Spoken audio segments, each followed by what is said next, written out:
happy to have you with us today.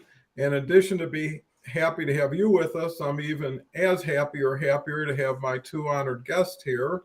I've got Catherine Chadwick, who everybody knows and loves, and we've got Charles Caldwell by popular demand coming back from a busy schedule, but with fresh ideas and an interest in helping others. With that said, chat's open. We depend on you to direct our thoughts and conversation. Hopefully, we can create a lot of valuable takeaways for you and have the message today ripple through the networks and expand, to places we will probably never get to know.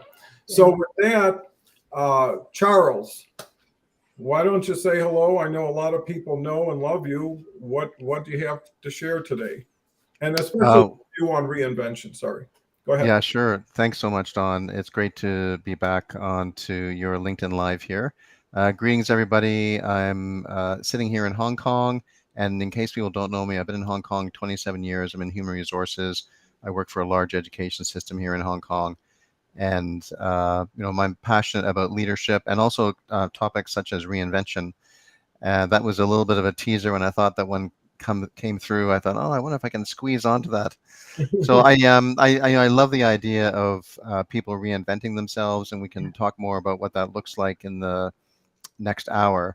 But I think that in this world that we're living in right now, where we've got so much pressure and stress on everybody, regardless of whether it is post-pandemic issues or the war that's going on or the economy and unpredictability, polarization around the world, it's really a great time to have reinvention in front of yourself so that you're constantly recreating yourself as opposed to being pushed down by circumstances and stress and that sort of thing. So we can talk more about that as we get into the discussion.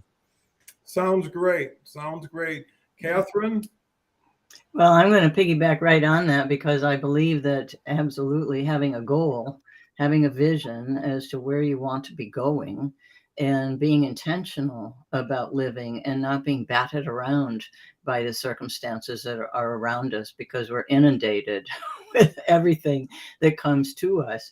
And when, we're all a part of nature too, and we're all part of this universal energy that is always in motion and always, pulling us in this upward spiral. So if we're not reinventing, if we're not inventing every time, every day, then we get left behind, and that's stressful. And that plays out in not only what I refer to as your ultimate mind diet, what you choose to think and how you talk to yourself, but it affects your health. And so I think it's imperative to have reinvention right there. Well, that's great. What a wonderful opportunity to use that as a launching pad, because I think with today's challenges, also there are today's opportunities. Mm-hmm. And everybody has more choices than ever before and more access than ever before. So it's really about what world do you want to live in and what do you want to do to help create that world? Because there's big worlds, small worlds, separate worlds. Do you want to be part of the mass dealing with what's coming at you, like Charles alluded to earlier? Or do you want to create, reinvent? And that's where it moves to a new way, a new world, a new life. Everybody says, well, life is short. We don't have a lot of time. Well, that's even more motivation to create the world you're hoping or waiting for.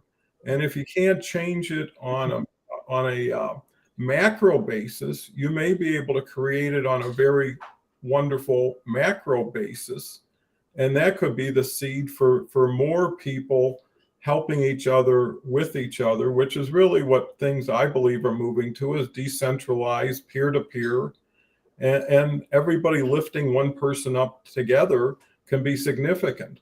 With that said, Kelly's here.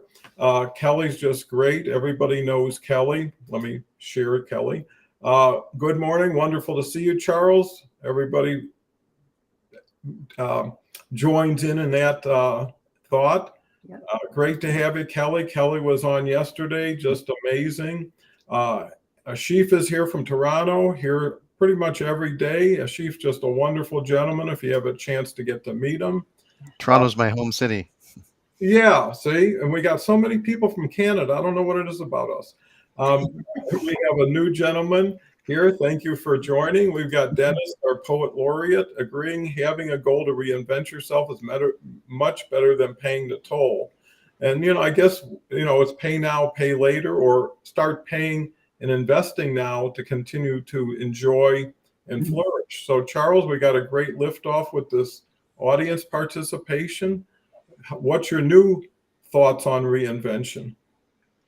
Well, I think one thing when it comes to reinvention that people need to grapple with is they need to, and this might sound like a bit of a downer, but I think they need to take ownership of their past to a degree. Now, not doesn't have to be everything in the past, but I think people need to own and be responsible and accountable for whatever's happened in their past. One of the things that we know about reinvention is that lots of people move cities, for example, physically. They might have issues, circumstances, or maybe even problems around themselves in the world, relationships or job, that kind of thing, financial issues. And they think that by moving city, they're going to reinvent themselves. But what they find out is wherever they go, there they are. Yeah. And within, a few months or 6 months, 12 months, year and a half, the same sorts of issues and patterns starts to reemerge. So at some point, people need to own their past. And one of the ways that I like to look at it is not used by your past, but informed by your past. So, everyone has skills, everyone has knowledge, and being informed by those skills, that knowledge, the lessons that you've learned in your life, the successes and the failures are important to recognize, to hold, to own. And that's one of the, I would say, probably one of the pillars. I don't know how many pillars there would be. Maybe we'll know within the next hour. But it would be one of the pillars of being able to start on a reinvention process. So that's one thing I think is very important. Well, thank you, Charles. Catherine? Oh, I agree with that. Self-responsibility is huge. And it's, so many people have been, have had the role models of just pointing the finger and blaming everybody else and the circumstances. And, my grandmother was this way. And well, it doesn't have to be that way, right? And so I think it's imperative to evaluate what your beliefs are, because quite often beliefs are handed down from generation to generation. And it's what I call acceptance of belief without evaluation. And people just keep bumbling along and doing the same thing over and over, and it's not effective. And as you say, it goes with you. It's with you all the time. I think the concept, the idea of using a curious observer, in some arenas it's referred to as a witness, but to, ask the question, what was I thinking that caused me to do that, right? Or what was I thinking that made me think that was a good idea, or to really hammer in that belief. But I like to use curiosity with people, because I think it takes the emotional sting out of it. There's less judgment, right? And you can do some exploration and you get way more information that way. And if you're not judging yourself and beating yourself up, as you say, Charles, for your past, it's so much easier to move on, and it actually raises your vibration, which opens up more possibilities. It's more solution oriented. So it's much easier to move forward that way. Well, I think you make some great points, Catherine, because when you look at reinvention, it's about motivation to make a change. Mhm. People are comfortable with the familiar. It may not be what they hope for or what they want, but they're accustomed to it. And it's really making that step away towards something that really has all the risk, because you're leaving everything and not joining anything in that intermediary step. And a lot of people look back at family that doesn't serve them, occupations that aren't going to get them where they really want to go. And it's that being by oneself that kind of lowers the courage and raises the fear level to say, we'll do it another day, or I need to learn something more before I can do this, or I need, always lacking, need more money, need more this, whatever, versus just understanding that everything either gets you closer or further away from your goal. Every action creates momentum in either direction that it's moving towards. And, you know, I think the saying, when you're sick and tired of being sick and tired, you do something. And sometimes failure is one of the best benefits for some people. I mean, getting fired from a job you hate, working with people you don't appreciate or respect can't be the biggest loss in the world. And I think people recognize that when they get some clear error. And maybe that has to do with putting it in neutral while you're trying to reinvent yourself, where you're not moving too fast, but you are moving up and to the right. So with that, let's recognize some of these great people. Renadeb is here. I got to give you credit, coming in from India every day. You know, Charles is 11 p.m. when this thing starts in Hong Kong. So just someone who's willing to stay up that late and contribute just shows a lot of one's character. Jeremy's here. I haven't seen Jeremy in about a year. Hope you're doing well, Jeremy. Great to see you. Ashif comes back with always remain open and under construction. So smart in that way. We've got Charles here and there. The past explains how I got here, but the future is up to me. And I love to live life at full throttle. Janice Dickinson. Great quote. That's one thing. Charles is always multitasking in whatever he does here. Agree, believe before you leave. Charles, what a great quote. What made you think of that one? I guess it was our discussion about the past, and I wanted to just put in a quote about, you know, really reinforcing looking to the future. So yeah, we've had some discussion about owning the past, being informed by the past, but don't get used by the past. You have a past. Don't let the past have you. Is another way to look at it. You have a past. Don't let the past have you. I think that is important for people to recognize. That's why I put the quote up there. Well, great. Catherine, have you ever heard of Janice Dickinson? I've heard the name Janice Dickinson, but I've never read, right? And so, but I love the quote, and I'm glad you put it in there, Charles. Yeah. Well, that's great. You know, I'm hoping these conversations get a little bit more richer, deeper, really action oriented. You know, there's a lot to mindset, there's a lot to attitude, but without activity and without leaning into something, you're not going to get the full benefit. And, you know, the thing is not just to change, but to continually be in a change mode. You know, you don't have to reinvent yourself when everything is going bad. Another thing is you can have small reinventions. You don't have to leave a job. You could just decide, I'm going to have a new fashion that I'm going to wear, right? I'm going to pick a new color that's going to be my favorite. Or I'm going to change my breakfast to this until I get tired of that, and then I'll reinvent that. And if you're always on the lookout, the change is going to happen either to you or from you.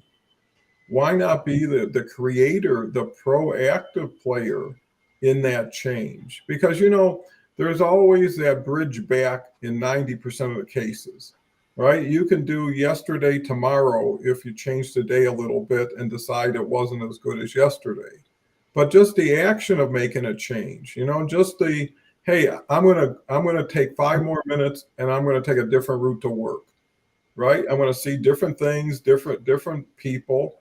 And I think that's so important in reinvention is your environment, your culture. Sometimes you don't have to do gigantic things. It's just an attitude adjustment. It's just saying, I'm not going to react like that anymore. I'm going to reinvent myself. And I think ultimately underneath that is I want to be a better person, right? If that's your intention, then it's easier to measure and qualify. Does this make me a better person? And whatever that means, it could be a happier person, could be a more educated person, could be a more caring person. And that's where all these options come in. Too many people look at, I'm going to be Frank Sinatra tomorrow, you know, or I'm going to be Billy Joel or whatever their person is. They're going to dress up. They're going to have the mannerisms, but they're not going to be the person. You know, there's a saying, be who you are because everybody else has been taken, right? And I think that's the best reinvention you can is be aligned, be authentic, be proud. You know, when you wake up in the morning, be proud to where you go, what you bring with you, and how you leave there. Charles? Yeah, absolutely. I agree with you that no, it doesn't have to be a major massive transformation. Sometimes the transformation comes from the little itty bitty steps that we take every single day. And that, habits, we know that, especially in today's goal setting theory, it's really evolved a lot in the last decade or so. We know that one of the keys of being a real goal getter is that you create habits to support you in the accomplishment of your goals. But I'm reminded about actually a Seinfeld episode. It was I believe it was the last episode in season 5, and it was called The Opposite. And George, the character George Costanza, he had nothing going. He was complaining that nothing was going well for him in his life. He'd lost his job. He was living at home. He didn't have a girlfriend. His love life was on the rocks. And Seinfeld says to him in the diner, "Well, maybe you should start doing everything opposite." And for the rest of the episode, George and some of the other characters start doing everything opposite from what they normally do, such as drive differently to work, as you suggest, on. And suddenly George starts getting remarkable results because he's doing everything opposite of what he normally does. And it brings up this phrase of people looking into their lives, what is recognizable, which is like taking the same route every day or ordering the same drink at Starbucks every day, and then what's unrecognizable. And it's through looking and accessing the things that are unrecognizable to yourself that you're going to create those little steps day by day, or it might even have a big major transformational steps before you know it. But it's almost like doing those opposite things and looking for reinvention through doing those opposites. And sometimes, what I do if I'm going out and ordering a coffee at work is I'll order the coffee, then I'll walk around the block. It's just like a 5 or 6 minute walk around the block. And there have been times when I felt, I really need a change, and I'll walk around the block backwards. Or I'll if I'm running out or if I'm hiking, I'll do it backwards, just to really change things up and get a different perspective. And I think those sorts of things can help us with reinvention. So true. Catherine, what can you add to that? Well, I think when we change it up, we're creating new neural pathways, which opens up, right? And so new information is coming to us all the time. And if we're on that same well-worn path, we're not even going to recognize it. And so I think that's why it's important to open up. And when you were talking about that, what came to mind when you were talking about intention is going back to that word that you mentioned earlier as well, Don, about investment and investment versus cost, right? And so when you look towards investment, you can also ask, what's it costing me to not invest, to not be intentional, to not move forward? And I think that those are, points to keep in mind as you go about your day, because the decision that you made yesterday and with new information today may not be the best decision for you, right? But it's being open to the evaluation of things as you go along as well. Well, that makes so much sense because the planning should relate to the dynamic change that you're dealing with, right? If you only have a 3-day window for whatever you're going to be doing, that's really the universe you're dealing in. Too many people, they try to cover a journey of 1,000 miles before they did their first step, right? And I think if people would just trust themselves after taking that first step, that whole plan, do, review. It's the review that creates the reinvention. Right. The doing just gets you to wherever that action is going to take you. And the other thing about reinvention is everybody likes the new model. Everybody likes 2.0. Everybody likes what's new, what's exciting. There's so much going on that you got to be as dynamic as what the environment that you're operating in. And you've got to be a leader for change, right? Because without duplication, you're not getting full leverage or benefit from it. And I think people just like fresh. They like clean. They like new. If everybody could start with get in your car and it's already been washed automatically for you, you would choose to do that if you didn't have to take the time, trouble, or money to do it.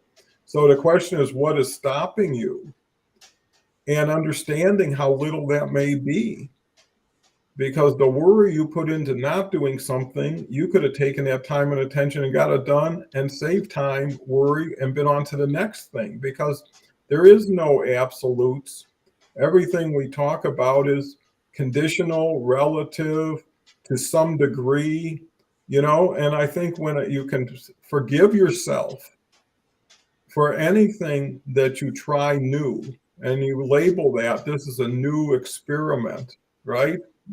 I mean, so many people do well when they decide I'm going to probably have to get rejected 7 times, right? And the first time is my first shot, right? That's when I get feedback. So actually, you create the situation when you say I won or I lost, I did good or bad. How many people laugh at themselves when they do the same thing that other people are crying about that they just did, right? And just shows you it wasn't the action, it was the attitude and the perception. So with that said, Ashief comes back. Well, Jeremy says reinvention is the mother of re-necessity. That's a good way of phrasing it. Ashief says reconditioning and keeping on conditioning are empowering. Dennis comes back with agree, open up and don't shut up, makes sense and can make you some more sense. Kim's here. Kim's just a wonderful lady, has been on. Kelly, Charles, it's been a while. I hit the LinkedIn live lottery on Bound Show. Catherine Chadwick, welcome. And that's the beauty of these shows. I mean, this is a show that's going on every day for 365 straight days. And actually, I'm taking tomorrow off. I said, gone fishing for the first time. Only because both my grandkids are starting soccer at the same time. And, you got to keep reinventing yourself. And, that's another thing. You can't hold on to anything, even if you can hold on to it, right? You shouldn't, because you're moving into dependency. When you say, I need to do this, I have to do that, you're losing control, right? Versus, hey, if it's good, it'll be there tomorrow, because tomorrow will be there when I'm not one day, right? And that's what I think reinvention is, the time's ticking. It shouldn't be a stressful situation, but it should be an encouraging situation. And if you really wanted to go to Italy, tomorrow would probably be the best day if you can figure it out. If you really wanted to do something special in your life, tomorrow would be the best day if you could work it out. The key is, how are you working towards working it out, right? How are you making small deposits? I mean, in the old days, people never had credit cards. They put on layaway, right? You'd buy a $50 dress and you'd pay $5 a week or whatever. And in 10 weeks, they'd get the money, you'd get the dress. Everything's kind of worked opposite these days, but it's the same thing. And the person who was putting $5 a week started visualizing that dress on them as they got to the 7th or 8th week. And, and maybe there was fun to find in that $5. Maybe there was purpose, maybe there was reason. And I think that's what people need to get back to, is quality of life, not quantity of stuff, not ego, not what people think. What do you think, Charles? Well, I think you've said a lot of great things in the last few minutes, Don, and I've made a couple of notes here. One of them is you talked about success and people having series of failures to achieve success. I think you mentioned the name 7, and coincidentally, there's been some research into entrepreneurs, and setting aside people like Bill Gates and Steve Jobs and Jeff Bezos, the average entrepreneur has 7 unsuccessful businesses, 7 business failures before they actually hit the successful one. So and the difference between the successful entrepreneur and unsuccessful entrepreneurs often is the number 7. And if they push through to that 8th, 9th idea is when they often get a breakthrough and have a successful business. So persistence really, really pays off. And it's also important that people have a powerful relationship with failure. And that's also wrapped up in the past a little bit. But you need to be learning from your failures. It's really, really fascinating to listen to podcasts and read articles about some of the people that are working on some of the most extraordinary projects. For example, mining meteorites, or even the projects to go to the moon or to go to space tourism or to go to Mars. Those are just some examples. There's lots of examples happening in terms of exploration on the Earth, but their relationship to failure is totally different. They don't even accept the word failure. They want failure. You know, their motto is, if you want to be successful, fail faster, and it's okay to fail. It's tough to create that kind of culture in organizations these days, but it's really important. And that positive mindset is critical. A phrase that I remember is that attitude, not aptitude, determines altitude. Attitude, not aptitude, determines altitude. And I think that sometimes, when you look at we have to look at our personal motivations, and if we question what our personal motivations are, if we're involved in certain activities, as you've suggested, Don, maybe people need to get out of the way. Maybe they need to stop working on those activities. And I've been in leadership situations where I've thought to myself, I'm not sure my motivations are authentic and pure here. They may have been when I started in that leadership role, but maybe over time they started to get eroded. And I thought to myself, I actually need to get out of the way in order to have the rest of the team progress.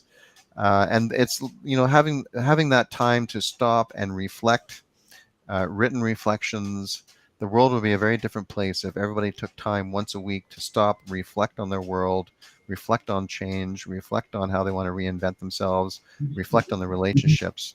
That'll make a huge difference to people, and you have insights on where you can reinvent yourself. Great thought. Catherine? Well, as you were talking, Charles, what comes to mind is, the emotional vibrational scale, right? And because thoughts and actions and, emotions all have a value to them, right? And when you think about, I want a little bit higher vibration. So what can I attach, my thought to? What's the next best thought that I can think to bring me up on that scale just a little bit? Because the more we raise our self-awareness and the more we raise our vibration, the more positive, higher on the scale we go. And when you're talking about intention and that positive mindset and perspective and all of that, the higher up on the scale we can be, is optimum. And what's interesting is that I agree with you on the failure, right? Definition is that depending on how you look at it, because it's information either way, but either you're going to blame it or you're going to use it. So I think that makes a difference. That's right. Sure. Well, perspective is everything. And, one thing I'd like to add, because, in my career as, owning and being CEO of my own businesses, I was launching every day, ready or not, right? Rent had to get paid every month, people had to get paid every week. So wherever we were, we had to keep going forward with. The difference was because we were launching so many things, no one thing mattered that much, right? So if all you do is one thing and it's all or nothing, that's going to carry a lot of weight. If you're saying, okay, we're launching 10 different campaigns next week, we know 4 are just not quite ready for prime time, but they got to go. We're going to catch up with those. There's a saying, start before you're ready and you'll figure a way to catch up. Wait until you're ready. Who knows? And I think that's the thing, is trust yourself that, hey, I'd rather deal with facts, reality now than project and anticipate and envision all these conflicts and issues that may come up. It's like, who's on whose side? You got to be your own best friend. And the game is always between you and yourself, because at the end of the day, no matter who you're with, you come home to yourself. You come home to your pillow. And that's when you can say, did I leave the log pile bigger today than I found it? And can I do something better tomorrow? Too many people look at things as owning instead of being on lease. No one takes anything with them. There's a saying, the worst, you're born with nothing. The worst you can do is break even. And if you look at abundance thinking, that there's plenty more of what this is. And there's people who have so much more than this, and they don't even care about it. So why do I care? And I think the earlier point that was made is where did you inherit these thoughts, these attitudes from? And how do they serve you today?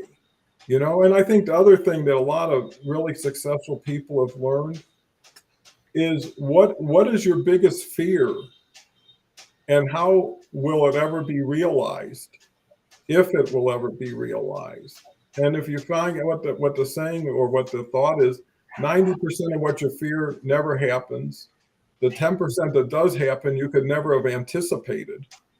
In the meantime, you're challenging today because of dragging the past with you or bringing the future fear into now.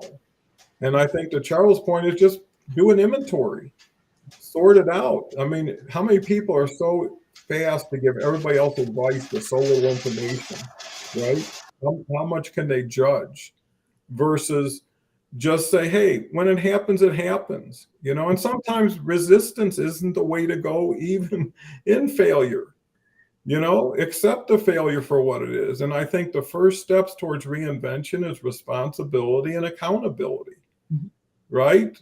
Don't blame anybody else, even if you can. Charles? Yeah, absolutely. What we resist will persist. So if we're resisting something, it will persist.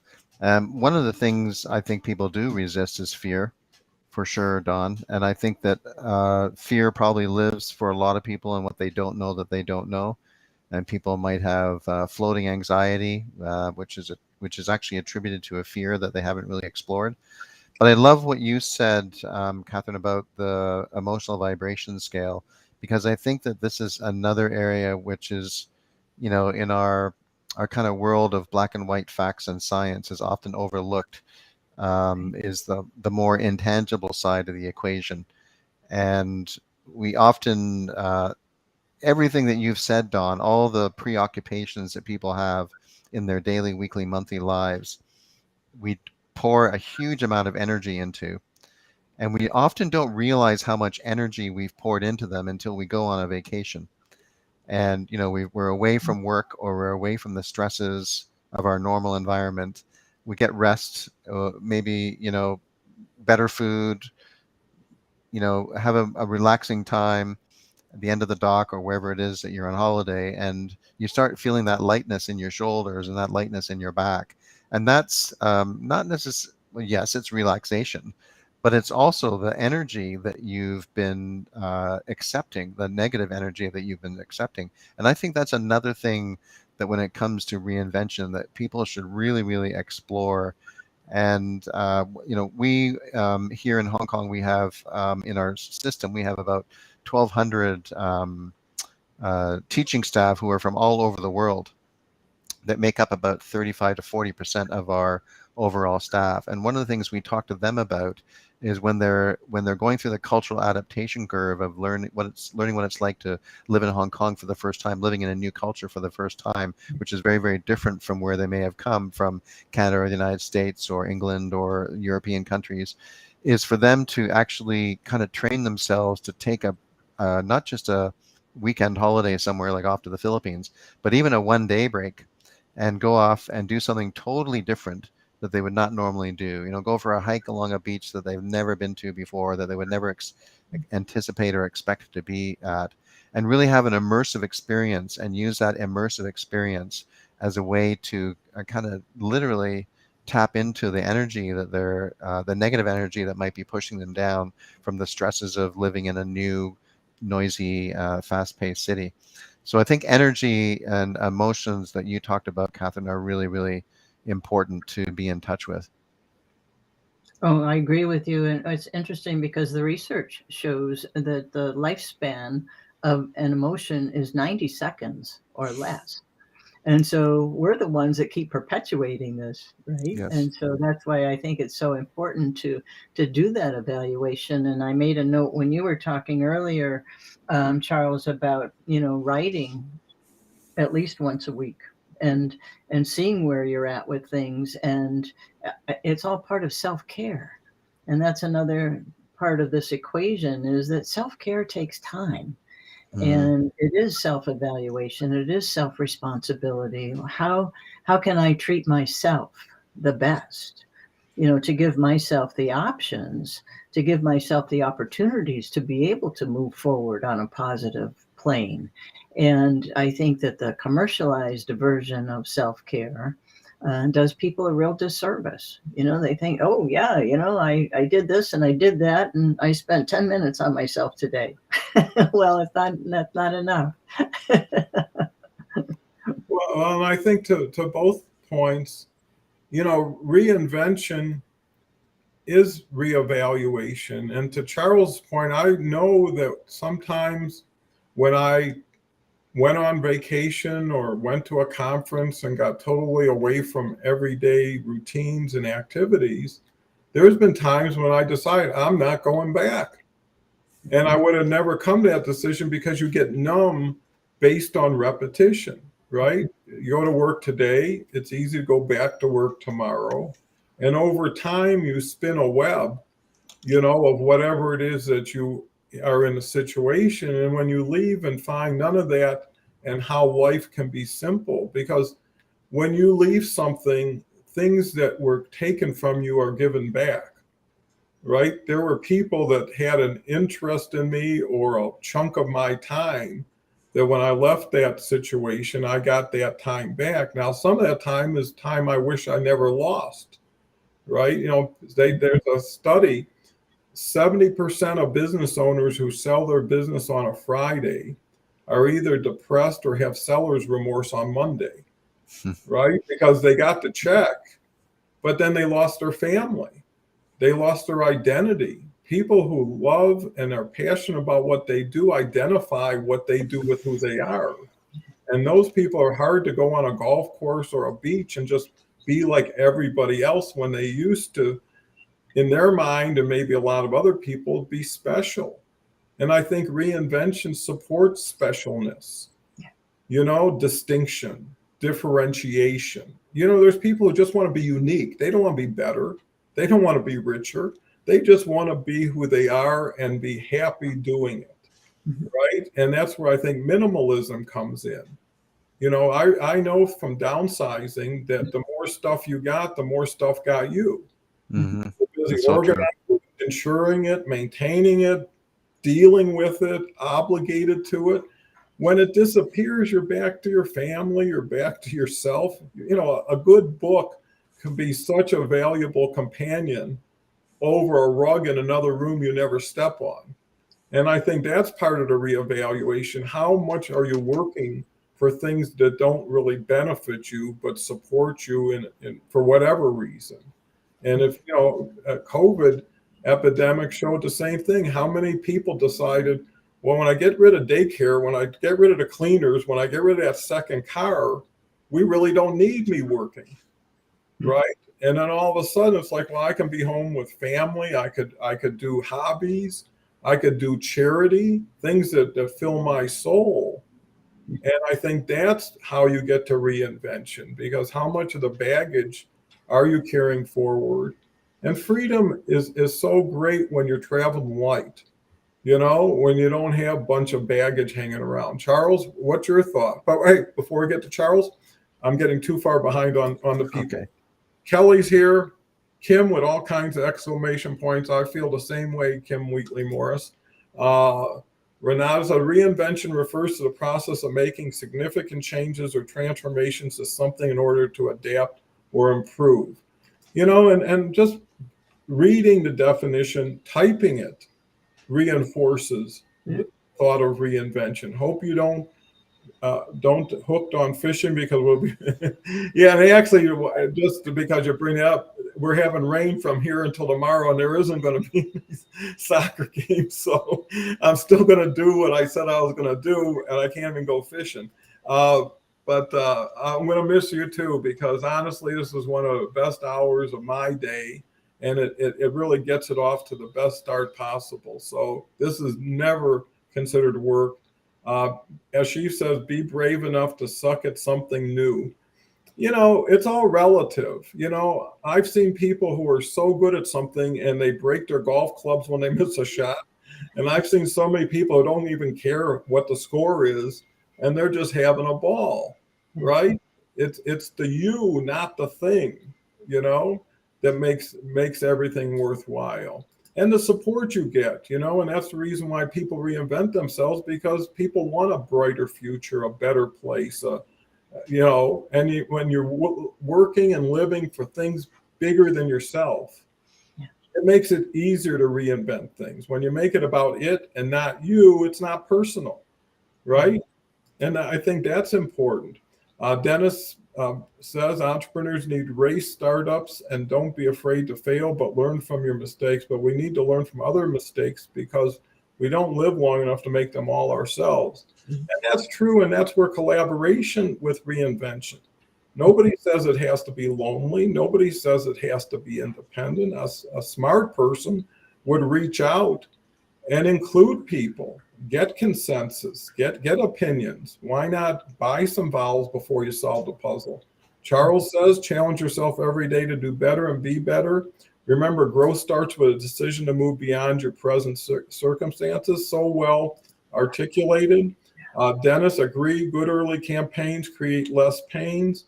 Kim comes back with having tech issues with comments, but audio is great. So glad to have you. Charles, sometimes you have to kind of die inside in order to rise from your own ashes and believe in yourself and love yourself to become a new person. Marianne Williamson, so true. There's so much, and that's another thing. Access to quotes like this are just Google it, right? Top 20 quotes of this, the top anything, it's there for you. It's not like you had to go to the library or look at an Encyclopedia Britannica. Notice what nurtures you and tend to it. Give more to self what needs. And Renata comes back with, one can use the idea of reinvention to self-reflect on their present situation. Try and change the process if things are not going well. Catherine? No, it's Charles. Is it Charles? I believe it's Charles. Charles. Either one is fine. I know. I just wanted to add in about the entrepreneurs being depressed by Monday. It's really important for people to look into their world and make sure that they're not identifying themselves with things in their world. You are not your job. You are not your failures. If you're in a bad relationship or an unhappy relationship, you are not that relationship. You really need to give yourself the freedom to be freed up from those things that lock us down in this world, because it's just not true. So part of reinventing yourself and creating yourself is identifying who do you want to be. And that's one of the things that you can do in a weekly reflection time, is come up with a personal vision or a personal mission statement, list out your values, and then make sure that all the things that you do in your life are aligned with those values in a really conscious way. Because a lot of times it's easy for us to get caught up in the rat race, and these things become unconscious before we know it. They're draining energy, as we've talked about so far, or putting us into a negative emotional vibrative state, as you've talked about, Catherine. So those things are, I think, really, really important to keep in mind. Catherine? Oh, I agree with you on that. I think it's imperative to be intentional every day. And I think that it comes back to what you had mentioned earlier, Charles, about decision. Because indecision is also a decision, right? And so it kind of keeps people down in the quagmire, but it making that decision, and and also understanding that the vibrational level of gratitude is right up there with abundance. So why not start every day with a gratitude practice, and being intentional every day. Pick at least 2 words. Today I am curious, or my 2 words today were, today I am curious, today I am kind. And you make that decision, and you're intentional. It's so much easier to navigate through the what you want to accomplish in a day with those things in mind, because it helps you sort your priorities out very quickly. Absolutely. That's so true, Catherine. And I had a little binge of Jim Rohn last night. Because he's always been one of my favorites. And YouTube gives you the opportunity to see some of these wonderful, great people in their normal environment, really sharing their best content. Yeah. And one thing Jim said is every day you approach something, expect a miracle from it, right? Every time you go into a meeting, say, what miracle can I expect to come from it, or am I anticipating? And just by putting that out there all the time, Yeah. you will end up having more miracle moments. Yes. And who can label anything? When is it complete? When is it qualified? When is it certified? And the other thing is, be kind to yourself. There's a lot of times I made a mistake that it's like you can never unring a bell, right? You can't go back and change it. It's already in the books. But you can say, I forgive myself. Too many people try to escape responsibility and they never escape it, right? Because they keep thinking it was that person and I can't change that person. So, really, wherever you are, that's your beginning to start from. And the past does not have to define the future. It doesn't even have to be part of the future if you choose not to. I look at it like booster rockets. Some things get you into orbit and fall off, and then other things take over to get you the rest of your journey. And people are the same way. Some people can get you somewhere, but they can't take you to distance, but they weren't meant to. And you can't you can't make a show horse out of a workhorse and vice versa, right? And I'm not comparing people to horses, but the point is, it is what it does, and it is what it feels. And sometimes people lose the feeling. Sometimes people lose the interest and commitment, and that's natural. Holding on to something that isn't working makes everything else a lot clunkier and a lot less enjoyable. And down deep, you know what you know. You know what you're doing and not doing. You know what you're capable of and not achieving. And that's why I think the self-reflection comes in, is either change what you're looking at or change how you're approaching it. With that said, Kristen's here. Kristen's been here before.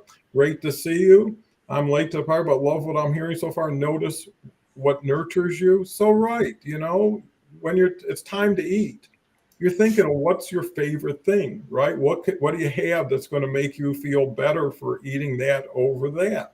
And that's a simple eggs or cereal question.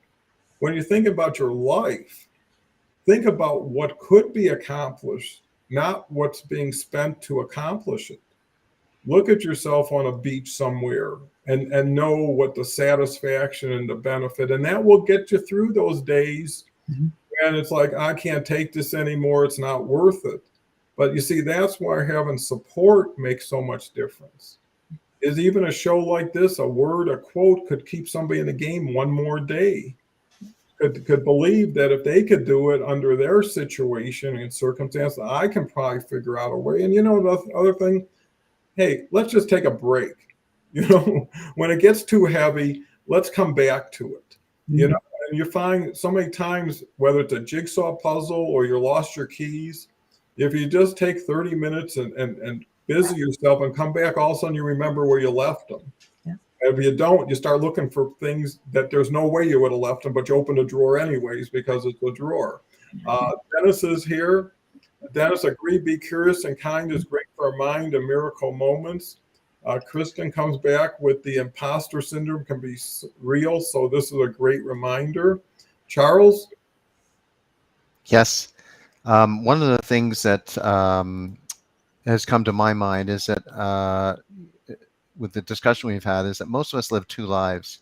And there's the life that we live, and then there's sort of an unlived life within us. And between the two, there stands a bit of resistance. And I think a lot of the ideas we've talked about today is looking into that, how to uncover that resistance and how to move forward, how to recreate and reinvent ourselves. We've talked a lot about small step ideas, like walking around the block backwards, ordering a different coffee, taking a different driving route, those sorts of things. But there's also big ideas. We all have big ideas within us, whether that's, traveling somewhere we've always wanted to go to, like you mentioned, Don, earlier, the best time to go to Israel would be tomorrow. Right away, go out to Israel. But lots of people have big ideas inside themselves. And actually, never was there a better time in history to be able to accomplish big ideas. So you just, first of all, look at this community. of incredibly supportive individuals who all have positive intent and want everyone to be successful. You can pick that up by reading the comments and following a few of these LinkedIn lives, and you're going to get that positivity and that gratitude that you were talking about, Catherine. But the other thing is that a lot of people who are in this community have extraordinary skills. We have people who are book writers, who are ghost writers. If you want to write a book, you can reach out to them. We have people who are coaches, whether it's life coaches, executive coaches, business coaches, you can reach out to them.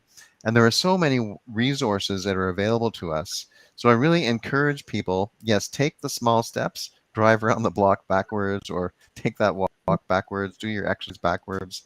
But I also encourage people to take action on those big ideas, really think creatively on how you can actually implement big ideas that you have hidden inside you, that you might have that fear of actioning, but I don't think you'll ever in history find a better community and resources than you can right now. I think that is so true. Catherine? Well, I agree with you on that, Charles. And I also believe that it's interesting you were mentioning forgiveness not too long ago, Don. And I think that some people have a misconception about forgiveness. It's not necessarily condoning what had happened or what somebody said or what somebody did, but oh my goodness, let's just keep moving on, right? Let's free ourselves, because I think that often holds people back. And I totally am right there with you, Charles, in regard to the big ideas. Write that vision, and have that in mind, and let it be as big as you can imagine, because that's where it comes from, right? And so let's honor that, because nothing happens without the imagination. Obviously, we have to take the actions. And the other thing that's interesting to me is what comes to mind and often comes to me is power versus force, because the power comes from within us. We're all part of this universal soup, as I like to say, but, we have all of this power that we can use. And I encourage people, I teach people how to play the energy game, is what I call it. I learned it in an acting class, right? Or an improv class. I don't remember where, but you make yourself big. You make yourself into different animals. You make yourself into a big ball of energy. I mean, when I was in Manhattan, I would go out on the streets and play the energy game. And when I wasn't paying attention, I would get bumped into, and, that was pretty easy. But when I was, really in tune with myself and playing the energy game intentionally, I can get people walk, just to step off the sidewalk, get right out of the way. And I'm not very big, right?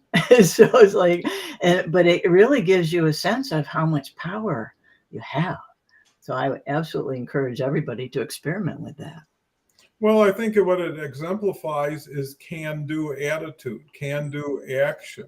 Yeah. I'm good enough. I've learned enough. I've grown enough to now assume this role, right, of leadership, of setting the example, mm-hmm. of doing enough for me and having a little bit left over for the next person to make them make the move too. Mm-hmm. And I think that's where collaboration comes in.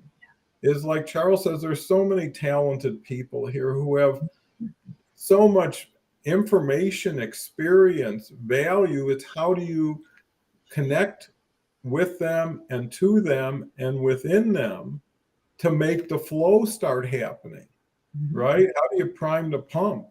How do you invest to start getting people moving, get people going, because everybody in motion helps everybody else in motion. Because if there's 10 people having these shows, there's 10 times as many experiences that everybody can learn from. We have to be on the side of demand, not against the supply, and too many people feel someone's loss is their gain. It's just the opposite. There's so much abundance. There's so much wealth. And the timing and positioning is so important. A LinkedIn Live creates opportunities for self-promotion, communication, learning. No, all I got to do is hit the switch. Before, doing videos was cumbersome, arduous, tedious. No one was always happy with the result. When it's live and it's real, that's out of your hands now. That's not an issue. And I think anybody who looks at us can look at themselves and say, hey, if they can do it, I can do it. Because you've got a voice, you've got a life, you've got a story. All of that deserves being told. And when you say it and people like it, you start liking your life and your story and yourself better. But not only that, you want to share more of it. And then when you share enough of it, you want them to share it, right? There's enough for everybody to eat and then help someone else eat too. So, when I look at this program is gaining more importance in discussion, having 3-4 line comments, and not just see and be seen, just create a lot of numbers that aren't really relevant. Because let's understand, we're one person. How many people does one person need to feel happily fortified? If you had 4 or 5 people that were hugely valuable to whatever your pursuit was, you'd have your hands full, just because of the combinations you could use and leverage. And that's really where I see this show going, is what do people want to do with this show? The question I always ask new people now is, why would you want to be here? Aside from speaking and having an audience, what's your goal, and what can we do to achieve it? And I think chance is something that's too chancy. Planning, learning, and that's another beautiful thing. If you make it an academic approach versus a personal or financial approach, because most people say, well, how much money did you make? I put 3 days in there. What'd you come out with? Well, I didn't make it. Well, can you keep doing that? Is that sustainable? But they're not seeing the big picture. And if you have to explain yourself to people who don't know you as well as you do, you have an issue within yourself, not with the person. Yeah. So Charles, we're coming up to end of hour. What's your final thoughts on reinvention and coming back to this episode where you left it last episode? Yeah, I think it's really great. One of the things that I did this summer when things were quite hectic at work is I actually went on to Fiverr and got a coach and had a coach me. So really encourage people to use the community or use the gig economy to find the resources to affect change in their lives. And I think at the basic core of the human spirit is passion for adventure. And, that's really what people love and want, but they get pulled under by their circumstances. And I think that the joy of life comes from the new experiences that we create kind of endlessly changing the horizon that's in front of us. And so I just really encourage people to, take whatever they've heard and learned from this past hour and affect change in their lives, and you draw on the community to support them and move forward to accomplish your goals and your dreams. Well said, Charles. So happy to have you back. Catherine? Yeah. Delighted that you're here today, Charles. Thank you. Thank you. Yeah, absolutely. We're not meant to not change. And I agree with you that life is an adventure. We're always stepping into the unknown, and gosh, let's make it fun. I think life is supposed to be fun.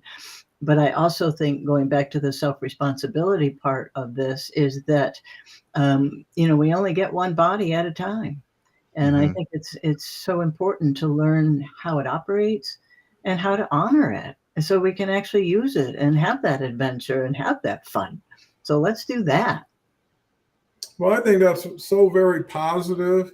I'm so proud of this conversation today, because it could have never happened with all 3 of us being here at the same time, participating at the same time, priming each other's pump and creating more food for thought. And when I leave here, I leave with things that have yet to even settle in my mind, right? They entered it and they're circulating, and they're going to settle somewhere. But it's so much more land that you can work with now. So many new ideas. Maybe someone will check out who Jim Rohn is. Maybe someone will take something out of their file cabinet that's been sitting back there and saying, hey, I'm going to start working on this project again, or I'm going to start dreaming again. you know, and just realizing where you are is essential to understand where you need to be going and how you need to get there from here. And wherever you are, that's where you begin.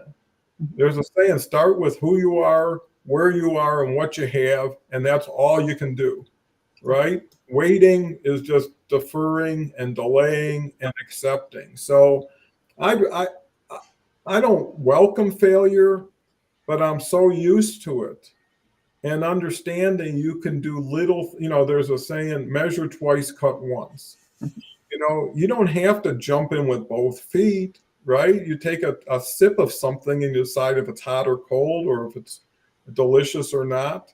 Life is the same thing. Sip from all the different little spoons of samples. You know how fun it is to go in an ice cream store and have 2 or 3 samples and hopefully buy one. But, you know, having variety, having choices, and you know what? You surprise yourself so much on the upside as well as the downside. And that makes it worth it, you know, and living in itself is a reward for living, you know, to really actualize yourself, to really let it out, go full bore, see what you got in the tank, you know, and that's fun, right? So, anyways, with that said, 1 hour on the dot, getting better at closing too.